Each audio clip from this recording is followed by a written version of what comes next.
சென்னையில் பெண்களிடம் தொடர் செயின் பறிப்பில் ஈடுபட்ட வழக்கில் கைது செய்யப்பட்ட கொள்ளையனுக்கு ஏப்ரல் 9ஆம் தேதி வரை நீதிமன்ற காவல் விதித்து சைதாப்பேட்டை நீதிமன்றம் உத்தரவிட்டுள்ளது. குறித்தான விவரங்களை வழங்குகிறார் செய்தியாளர் சரவணன். சரவணன், வணக்கம். வழக்கின் விவரம் என்ன? தொடர் செயின் பறிப்பு சம்பவத்தில் ஈடுபட்ட ஈரானிய கொள்ளையர்களில் 3வது கொள்ளையன் இன்று நீதிமன்றத்தில் ஆஜர்படுத்தப்பட்டார். அவரை அடுத்த மாதம் 9ஆம் தேதி வரை நீதிமன்ற காவலில் சிறையில் அடைக்க சைதாப்பேட்டை 17வது நீதிமன்றம் உத்தரவிட்டிருக்கிறது.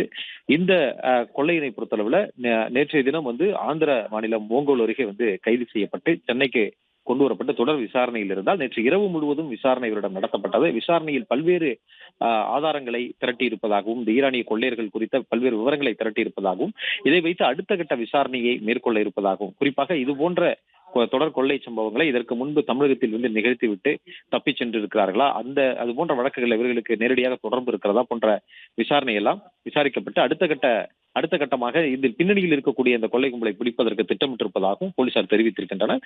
எனவே இவர்களை இந்த ஏற்கனவே கைதாகி சிறையில் அடைக்கப்பட்ட நேற்றைய தினம் சிறையில் அடைக்கப்பட்ட நிசாம் மேசம் என்ற ஒரு கொள்ளையன், அதே போன்ற இந்த சல்மான் இரானி என்ற இந்த கொள்ளையன், 2 பேரையும் மீண்டும் காவலில் எடுப்பதற்கும் போலீசார் திட்டமிட்டிருப்பதாக தெரிவித்துள்ளனர்.